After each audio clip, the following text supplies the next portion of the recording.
Avast has just released version 19.6, June 2019. Improvements: redesign of the Smart Scan, reduced the amount of disk and CPU usage, unified some headers across the apps for greater stability. The uninstallation has also been improved. It now does a better job of removing all files.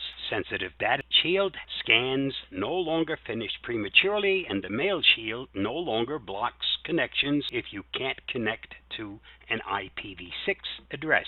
It's also become friendlier for the gamer. I'm going to be doing an installation of the free version of this latest release from Avast. Let's get started. Here's the detailed information on the offline installer of the free version. As always, this will take a while. Allow it to continue.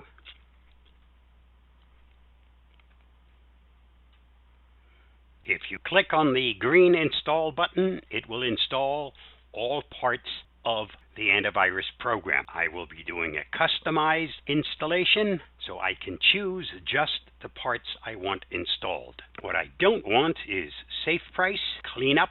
That's a paid product, and those are all the adjustments I'll be making.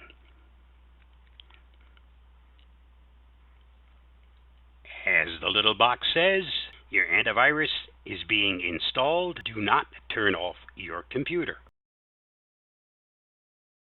The installation has now completed, and as the box says, it is time to restart your system. Until your system's been restarted, the new version is not yet fully active. Although you have a chance to postpone the restart, my recommendation is do it as soon as possible so that your antivirus program is up to date and you are fully protected. Stay safe, be free. I hope this helps.